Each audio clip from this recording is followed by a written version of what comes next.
What is the cost of an obsession? 120 million. That's the bill that Francis Ford Coppola footed to fund Megalopolis. Coppola wanted to do a Roman epic set in modern America, which studio executives deem as lacking commercial appeal for the budget it was asking for. You see, Megalopolis was simply a project that was too ambitious. The film follows Caesar Catalina, a man who wants to build the future city of Megalopolis, but faces a bitter rivalry with the conservative mayor, Franklin Cicero. When I first heard that Coppola based this film on the Catiline Conspiracy that Cicero defeated, I was skeptical that this movie would do justice to Roman history. I've been obsessed with the Roman Republic ever since I was a kid. When the teacher asked me who my role model was, I proudly told her it was Marcus Tullius Cicero, who saved his country from the evil rebel Catiline. That was me, at 11 years old. And even now I look up to Cicero, a man who loved the Republic and fought for it with sometimes nothing but the power of his words, when others gained power by way of the sword, like a certain famous Roman. At the end of the day, I'm used to seeing blockbuster epics that lack historical depth, prioritizing instead simplified stories that offer the audience an easy narrative to accompany whatever spectacle the studios think would impress us. Therefore, I asked myself, why would the director of The Godfather and Apocalypse Now put his fortune on the line for a project like this? What I was not expecting is that ancient Rome is also Coppola's obsession. I was blown away when I read the script. To appreciate Megalopolis, you must understand the Roman historical events that inspire it. It is a big, bold, and beautiful mess of a movie, easily one of the most controversial films coming out this year. Join this Rome freak today as he analyzes the historical events that Coppola uses to weave an enchanting tale of the demise of the American Republic.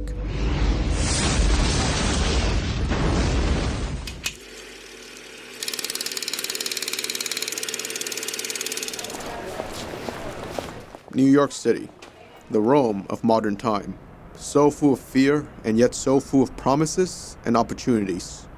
New Rome is actually the city's future name. People of every social class move about the streets.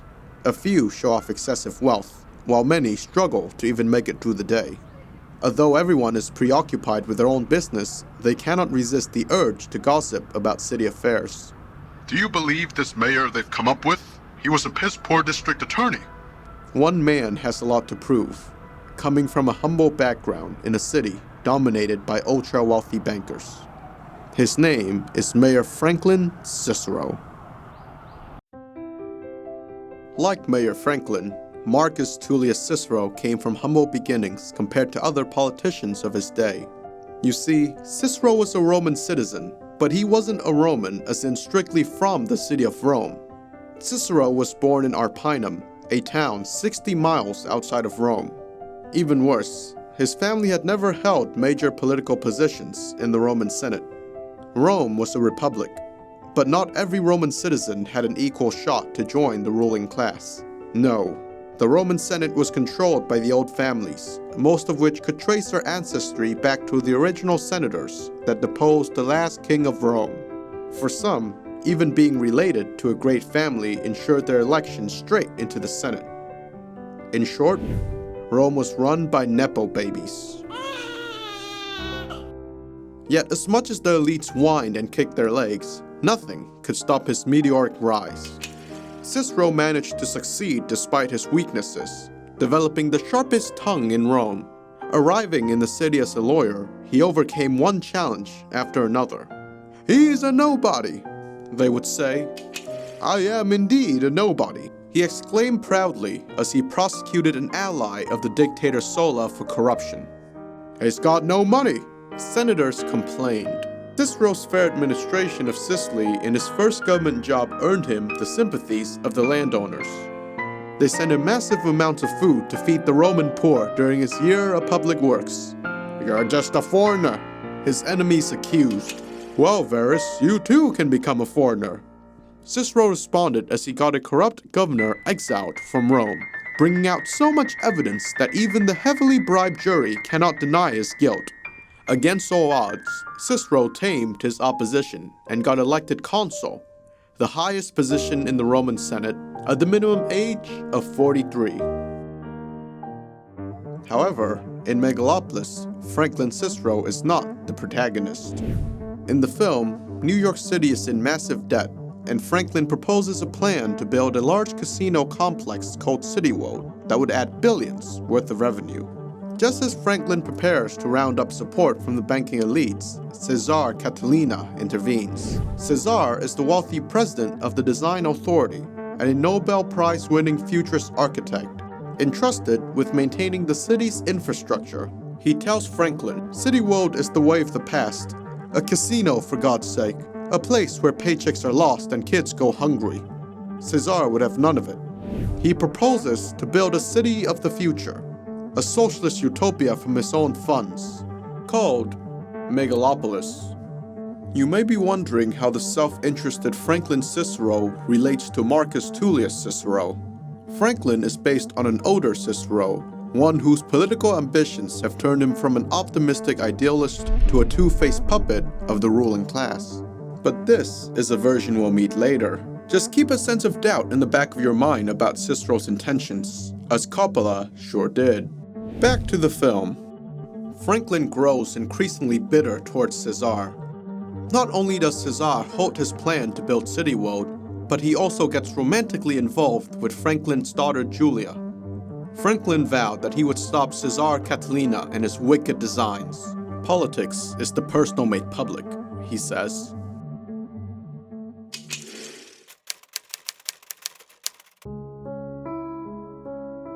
In 88 BC, Lucius Cornelius Sulla marched an army into the city of Rome and established Rome's first military dictatorship. Sulla placed bounties on large amounts of his political opponents, and some men were more than eager to kill in exchange for a portion of the dead's wealth. Among these was Lucius Sergius Catilina, or Catiline, a young Roman noble whose family traces their lineage back to Sergestus, a Trojan companion of the mythical Aeneas. Catiline became one of Sulla's most eager bounty hunters, and some sources report that he killed his own brother for money. During this time, many from important families lost their lives, while Sulla's allies made their fortune. The dictator had set a dangerous example of the high rewards one gets for invading Rome itself. 20 years later, Catiline, once prosperous from his political killings, had accumulated massive debt. Sulla had retired and left Rome a republic, and regular elections continued. Catiline made a name for himself as a man of the people, but he was crushed in the election for consul time after time. In 63 BC, Catiline faced Cicero in the elections. Even though Catiline belonged to an elite ancestry, he ran for the consulship on a radical program that involved mass debt forgiveness. This made him wildly popular with the Roman masses, but you can just imagine how the money-lending class felt. Wealthy senators did everything in their power to back the more moderate Cicero instead of Catiline, and Cicero used his power of oratory to slander Catiline every chance he got. By the time of the election, Cicero had come in first place, being the first consul in decades to not come of high birth. Because of the state of his finances, Catiline knew that he could only make one more attempt for the consulship. Cicero, now the leader of Rome, was determined to keep him out of power. After his crushing defeat, Catiline made preparations for a final election campaign. It was also at this time that he privately began to hatch a conspiracy to overthrow the Roman Senate. He gathered massive reserves of weapons in secret, sending them to Gaius Manlius, who had great influence over his fellow retired soldiers in the countryside. Wait a moment, Gaius Manlius? Quite the name for a retired soldier. Stand aside, everyone! I take large steps. But wait, these soldiers are retired, right? They were given land by Sulla. So why were they so eager to rebel? Simple. Soldiers are horrendous farmers. Although the Roman dream was to have a field to call your own and work in the idyllic countryside, farming is a profession not easily adopted by the career soldier. Sure, the job of swinging your sword around and destroying entire cities wasn't exactly easy, but being a soldier meant waiting around most of the time while on the clock. Furthermore, as the Roman Republic grew, the slave population of Rome exploded, and smaller farmers found it hard to compete with large-scale operations run by the elites. As a result, the veteran soldiers had spent most of their savings, and they were eager for another opportunity to loot and pillage.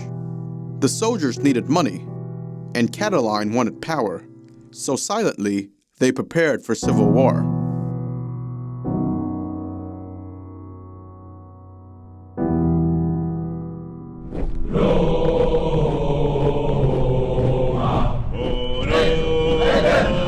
Catiline's supporters were fanatic in their support leading up to election day in July of 63. They had everything to gain if he was put in a position of power. On the other hand, the elite political class were terrified, while a certain young man watched with anticipation, with dreams to himself become the future master of Rome. I wonder who that could be. Catiline walked up to the stage in a chalk-white toga, and the poor urban class of Rome cheered his name. Then Cicero showed up, but with a large group of bodyguards and wearing a soldier's breastplate under his toga. Before the election, Cicero learned from his informant network that Catiline's supporters were plotting to assassinate him at the voting booth. This was because Cicero's duty as the outgoing consul was to run elections. This detail is referenced in Megalopolis, by the way, when Franklin wears a bulletproof vest. The people, seeing that their consul was in danger, surrounded Cicero to protect him, and the election proceeded peacefully. Catiline, running for his third and final time, lost again to two candidates backed by the Senate elites. Catiline was furious because he believed that becoming consul was a birthright for someone like him. At the same time, Cicero discovered more and more testimony from his informants of a conspiracy growing against the state that was led by Catiline. Cicero was put on high alert after an important senator came to him in the middle of the night to give him anonymous letters sent to him by the conspirators. These letters had warned the senator to skip town for his safety. Furthermore, news that Gaius Manlius had begun rallying a rebel force in the Italian countryside sent the city into a panic. This entire time, Catiline had been in Rome, remaining aloof in the face of current events. Cicero confronted Catiline in a legendary speech, now known to us as the First Catilinarian. "When, Catiline, do you mean to cease abusing our patience?" The consul did not have concrete evidence of Catiline's involvement, yet he took a preemptive strike at him. "Continue as you've begun, and finally leave the city. For too long, that Manlian camp of yours has sighed for you to be its general. You will relieve me of great fear once the city walls lies between the two of us." As Cicero laid out Catiline's plans and attacked his corrupt character, senators one by one left Catiline's side until he alone sat in a deserted section of the Senate House. "Separate yourself from the decent ones. Wage war on your country," Cicero said. "Then it will not look as if I exiled you to live among strangers, but that your own people invited you to live with them." The next day, Catiline left the city and headed to Manlius' rebel army. Catiline would deny until the very end that he ever conspired against the Roman Republic. Catiline claimed he had no other choice but to become the traitor that Cicero painted him to be. According to Sallust, Catiline had a great vigor of both mind and body, but an evil and depraved nature. The Vestal Virgin trial is perhaps the most famous of all of Catiline's scandals. For the rest of his life, Catiline would be attacked for trying to sleep with a Vestal Virgin as a young man. The Vestal Virgins were Roman women who kept the eternal flame of Rome burning and remained pure as a sign of devotion to the gods. If convicted, the trial would have meant the death of both Catiline and the Vestal Virgin. A young Cicero defended them in this case, not just because it was in the interest of the elites. Embarrassingly for him, the accused Vestal Virgin was none other than Cicero's wife's half-sister. In Megalopolis, this scandal is the inspiration for an important scene. where Mayor Franklin Cicero finds Caesar at a moment of weakness. The people of New York gasp as scandalous images flicker across the screens of their stadium. In all their primal glory, Caesar Catalina and the city's version mascot Vesta gives the audience a climactic performance. His enemy Claudio Poker had leaked a secret recording on the Jumbotron to expose Caesar. Even worse, Vesta is a minor, which means Caesar had violated the law.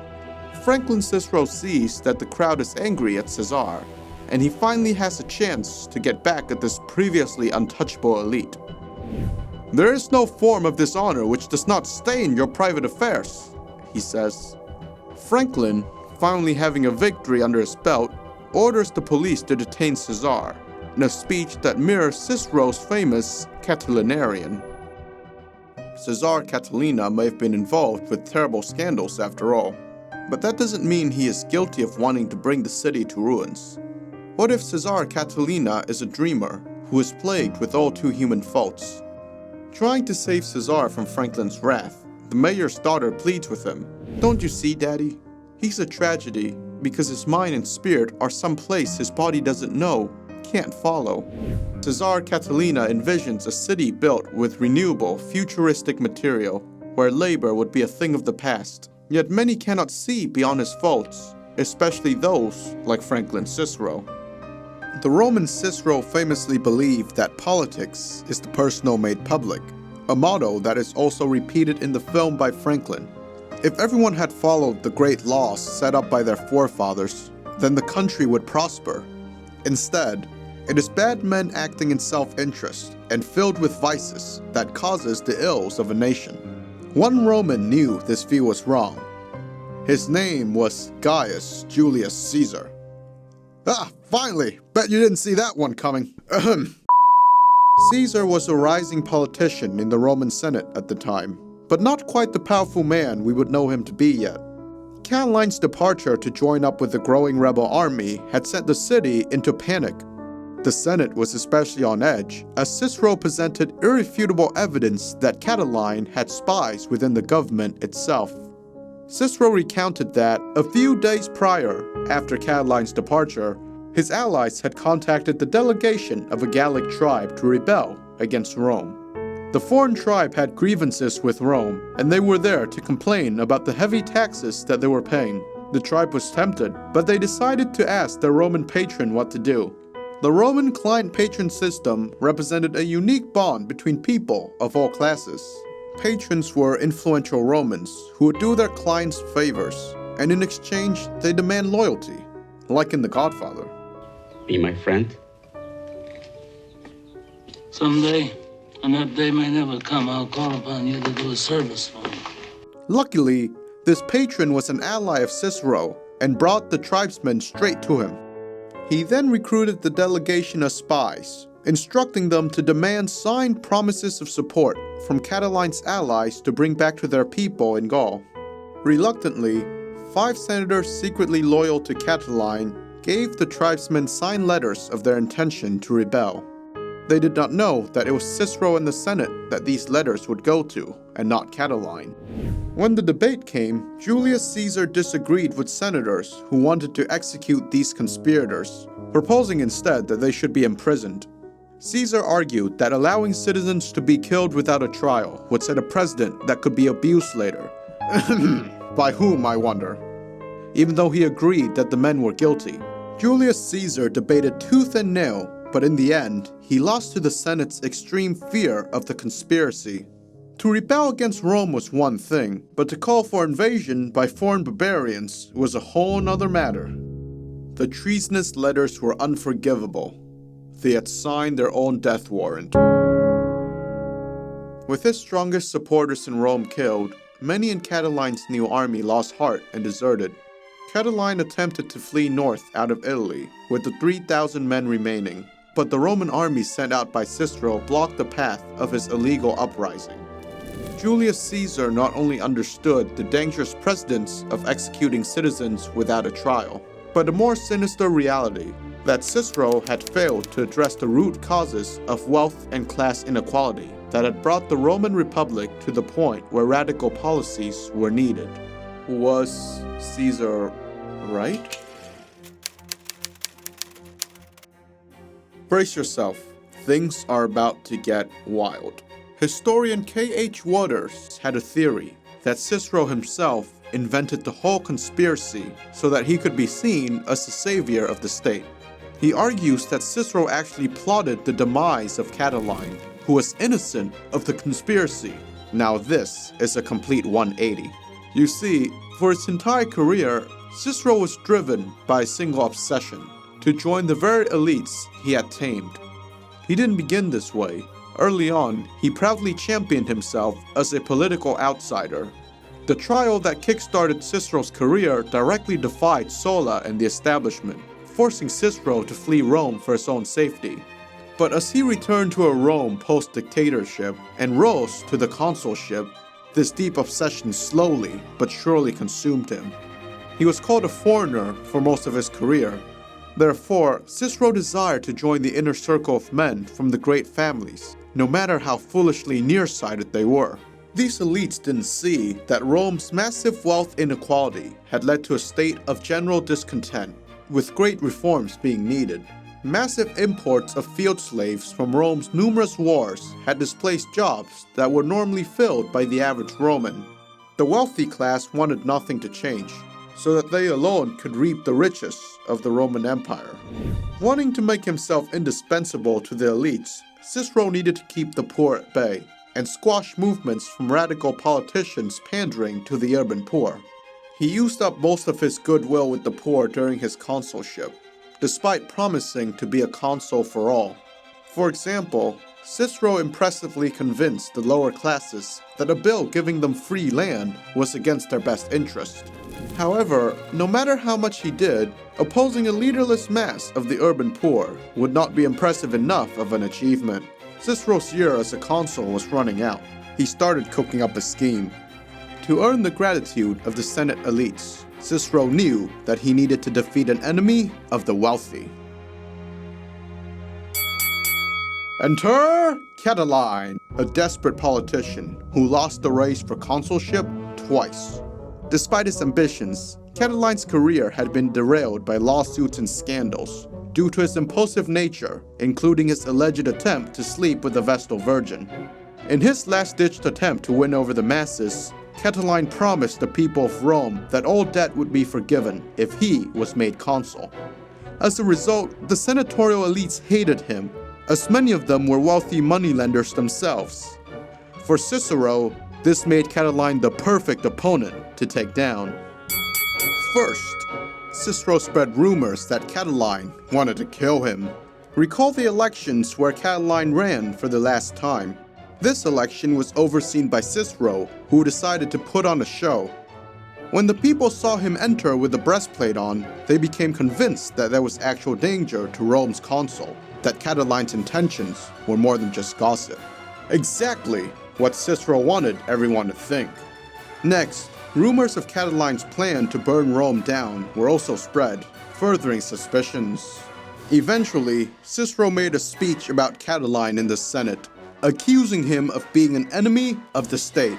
Catiline tried to defend himself, but he lost to Cicero's propaganda machine.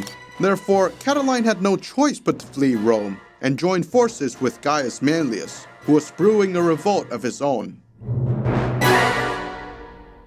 This theory makes a lot of sense to me. I love Cicero, but we only get to hear his side of the story in history books.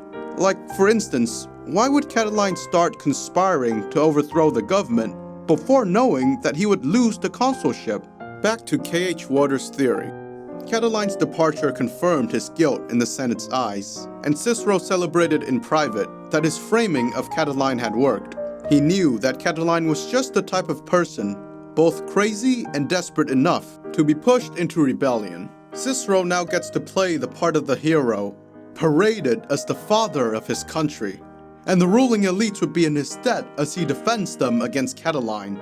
Future historians like Plutarch would be starstruck. He praises Cicero for nipping the conspiracy in the bud, writing that to defeat the greatest of all conspiracies with so little disturbance, trouble, and commotion was very extraordinary. Now, I know I just told you a theory about how Cicero invented an entire conspiracy and forced a Roman politician into rebellion, but I don't buy that Cicero was a complete monster. Here's my personal theory. Yes, Cicero was great at promoting himself, and so much of how we see him comes from the text that he himself has passed down to us. But where others worshipped the gods, Cicero worshipped the Roman constitution. He wrote sincerely that every man who has preserved or helped his country is reserved a special place in heaven, where he may enjoy an eternal life of happiness. As a statesman, Cicero was always alert to any danger to Rome, as he prioritized stability above all else. When offered the opportunity to join Julius Caesar and two of the most powerful senators in Rome as an ally, Cicero declined because he thought that it was unconstitutional for a few men to have this much power. Cicero was an idealist who saw the Roman state as the most just government in the world, but he would never quite let go of the obsession of joining the inner circle of the rich and powerful. With this motivation in mind, it would have been beneficial for Cicero to have believed that a conspiracy was brewing. According to philosopher Alfred R. Mealy, self-deception is defined as false beliefs produced or sustained by motivated cognitive behavior in the face of weightier evidence to the contrary. In simple words, people want to believe in a version of the truth that benefits them, and this decision is often made subconsciously. Cicero saw politics in personal terms: good men versus bad men, patriots and those who wanted to commit treason. Upon hearing the radical politics of Catiline, Cicero truly believed that he uncovered a conspiracy. The Roman Senate, dominated by elites, were all too eager to believe him. This is why I see the story of the Catiline Conspiracy as much more tragic than one that either frames Cicero or Catiline as evil. I see the Catiline Conspiracy to be the story of a government so out of touch with its people that it would rather create opponents than to address the underlying problems of its society. Here, we see Cicero as a victim to the psychology of self-deception. His desire to be a hero made him believe in Catiline's guilt. He was in too deep.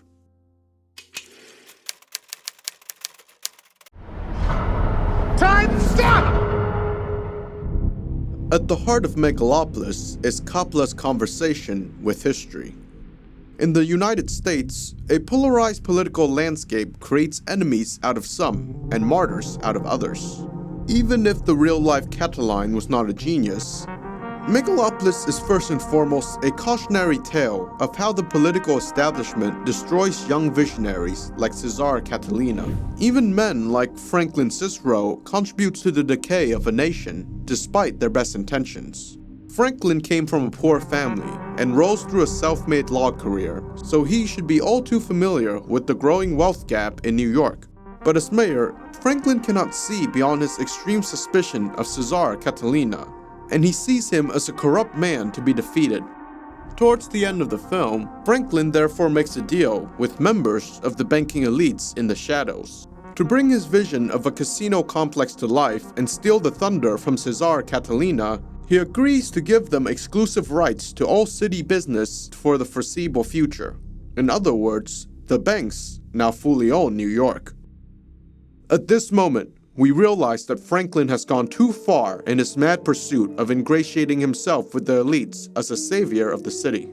He could have worked with Caesar to build a city of the future, but he chooses not to out of spite. After his final meeting with the bankers, Franklin Cicero goes to church, praying that his daughter does not discover that he is not the honest idealist she thought of him to be anymore. The moment mirrors Cicero's oath after leaving the office of consulship. As a Roman tradition, a consul is allowed to give a speech on their way out of office, something that Cicero had greatly looked forward to. Just as he was about to give his speech, tribunes who had the ability to veto any official actions forbade him this final honor because they were sympathetic to Catiline.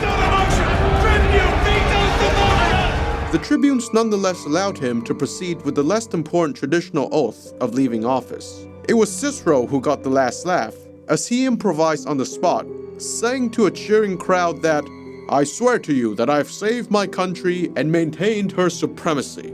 In stark contrast, a broken Franklin Cicero sits alone in a dark confessional booth, I do most sincerely repent. I have the comfort of knowing that in sinning, I've saved my city from the ignominy of default. Cicero's approach as a Roman statesman was the political equivalent of tossing bad apples out of the basket and hoping that that will save the whole bunch. Like Franklin, he ultimately joins the cause of the conservatives. But what is conservatism at its heart? According to philosopher Richard Rorty, conservatives see the country as being basically in good shape, and probably even better in the past. To conservatives like Cicero, reformers like Catiline are seen as mere troublemakers, and struggles for social justice as a whole as utopian foolishness. But isn't Caesar Catalina's utopian vision for the future infinitely better than Franklin's conservatism? Not exactly. Caesar himself comes from the banking elites. His obsession for building Megalopolis does not stem from a love of the common people. When Caesar's lover Julia watches people get evicted out of their homes to make land for the city, she confronts him. Caesar defends himself, saying that he wants to show people that change is possible, but he cannot create a future for all of them. So far, that's all we've ever managed to do. Build taller ant heaps for ever more ants. Julia, for the first time, becomes disenchanted. She resolutely tells Caesar, once they're here on this earth, you can't just wish them away. Build for the ants, Caesar. Love the ants. And there lies the heart of Coppola's critique of modern America. A country that has an unimaginable amount of wealth, yet also unimaginable inequality. Throughout the course of the film, you come to a daunting realization that no singular character was fighting for the actual people of New York. As Caesar Catalina and Franklin Cicero reach a stalemate, the moment is ripe for a new figure to step in and seize power. Claudio Pulcher, a wealthy playboy, convinces the divided immigrants of New York to rally together and kill his political opponents. However, he really only wants the people's support to gain power for himself, and he ultimately brings them nothing but harm. Claudio is based on Claudius Poker, a wealthy politician who perpetuated gang violence in ancient Rome under the guise of fighting for the people. In his struggle to gain control of the streets of New York, Claudio, along with a large group of immigrant gang members, are killed. The mob turns violent, and they march towards the site of Megalopolis, looking for a place to burn the body of their dead leader in his honor. Caesar at first is stunned, but soon he gives into his pent-up frustration at Franklin's government. He shouts at the mob, "If you have the choice, tear down the past, not the future. Tear down debt. Tear down the world of ready-made slums, the ant heaps the men who run the world shove you into." The mob roars, and they march towards City Hall. Although besieged, Franklin dials the National Guards with glee, knowing that he now has legal cause to go after Caesar, who words incites an insurrection. Near the ancient city of Pistoria, Catiline prepared to make his last stand. His forces were encircled between the two armies sent by Cicero, with no way to escape. Catiline stood in front of his men as they prepared for battle, with his first officer Gaius Manlius next to him. Catiline knew that the odds were not in his favor. He spoke loudly and told his men that a commander's speech would not do anything to make men fight braver, that each man already had what it took inside of him to stand up for himself. He reminded his men what they were fighting for. We are battling for our country, for freedom, for life. Theirs is a futile contest to uphold the power of a few men. Advance!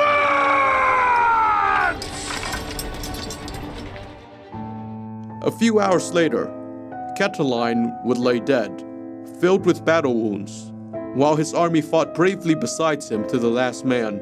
When news that Catiline's conspiracy was over reached Rome, the city went into uproarious celebration. The rebel leader was dead. Cicero was surrounded by grateful Romans of all classes who cheered him on as the savior of Rome, father of his country. 2,000 years later in New York City, Caesar Catalina is hunted down after his speech by agents of Franklin Cicero and shot to death. For a moment, Franklin Cicero triumphs until he realizes that his daughter was also killed in the very same attack. He realizes too late that he has lost everything he ever fought for. Not just his daughter, but that he has compromised every single ideal that he had stood for.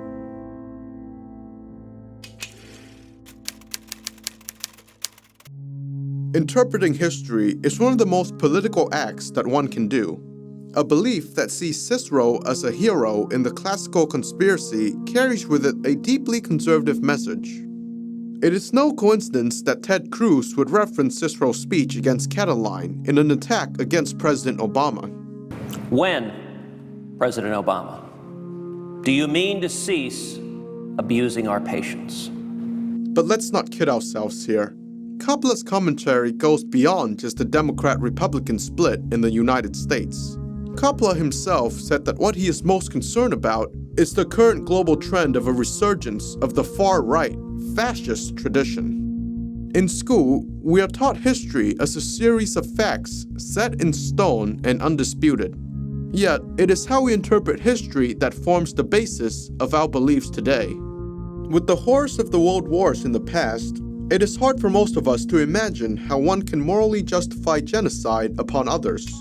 Philosopher of war Jonathan Glover warns us that ideological indoctrination, whether religious or political, can reshape moral identity so that the values of the person's original identity no longer functions as a restraint. In other words, if you wanted regular people to kill each other, you had to distort their view of the world. Fascism as an ideology was developed in the image of Mussolini's perceptions of the Roman Empire. He implemented its symbols of power, the bundles of rods known as the fasces, into his own regime. Mussolini and then Hitler believed that their people were direct heirs to ancient Rome, and modeled their national identity on the view of Rome as an empire built upon the mass conquering of others. It was this supremacist interpretation of history that made fascists feel that their wars were just, even inevitable. Regular restraints of human decency were distorted on the ideological level, and violence became justifiable under such moral imagination. But what to say of modern America's national identity? On one hand, it is a sad reality that American patriotism today is linked with a sense of militarism. On the other hand, those who are on the American left are often criticized for a lack of love for their country. In this climate, I find Richard Rorty's philosophy to be a sliver of hope for America, so polarized between Democrat and Republican. He says the argument between left or right about which episodes in history we Americans should pride ourselves on will never be a contest between a true and a false account of our country's history and its identity. It is better described as an argument about which hopes to allow ourselves and which to forego. There are versions of America that are marked in history deeply depressing, of a country that was founded to safeguard the rights of white men, imposing slavery at home and imperialism abroad. But then there's America, a land of self-creation, where all are free and protected, subservient to not a king or even God. There is no right or wrong version of America, except what its citizens agree upon. History is a constantly evolving conversation. Many only think of Romans as the mighty legionnaires of the empire, waging war across all of the known world. But then you have those, such as the young men in France who lived under an oppressive monarchy, studying the exact same history. For them, Rome was the struggle for liberty in the face of an ill republic and tyrants like Julius Caesar. These would be the same young men who would overthrow King Louis XVI and begin the French Revolution. How we interpret history dictates the course of action that we take for our own future. If we are to study Rome as the first major republic in the world, then we have much to fear. When I attended a talk 2 years ago given by Mike Duncan, a celebrity historian, I asked him the question of where are we now if compared to the Roman Republic. After taking a while to think, Mike answered that we are at the beginning of the end.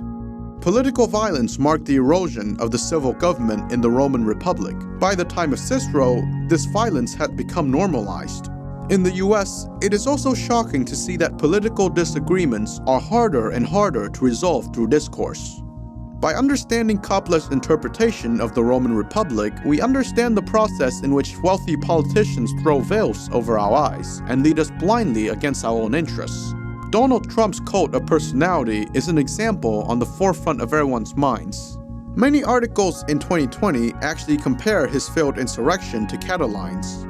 However, if Catiline was pushed into playing the role of a rebel by Cicero, then Trump too is playing the equivalent role of a political hand grenade. For if the conspiracy of Catiline taught us anything, it is the story of how a political establishment creates its own worst enemies by failing to address the issues that are deep at hand. Many voters may no longer trust the governmental process. The single-minded focus on defeating Donald Trump by many politicians should be a troubling sign for all. But in the midst of all the different interpretations of history, including Coppola's, I wonder more and more if my childhood hero Cicero was actually the villain. Was he an evil genius, or just self-deceived and inclined to believe whatever would benefit him? Cicero, a man who inspires me so much because he rose from nothing but his incredible learning, and whose book praising philosophy would years later inspire famous scholars like St. Augustine. Cicero, a man who loved companionship so much that he would dedicate a whole work on friendship to his best friend, concluding that no one can be a friend unless he is a good man. But next to goodness itself, I entreat you to regard friendship as the finest thing in the world. A man who even his executioner, the Emperor Augustus, had to admit was a learned man and a lover of his country. However, just as many see Megalopolis as a mess of a movie whose narrative is impossible to follow, I would similarly reject a black and white view of history.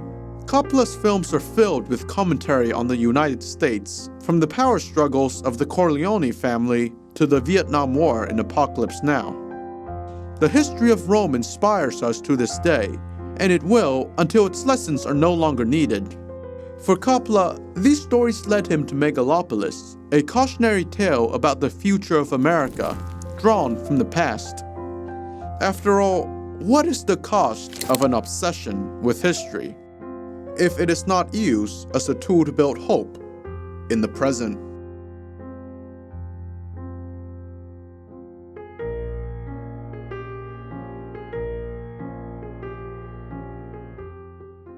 Please subscribe. It may just be a small click for you, but it'll mean the world to me.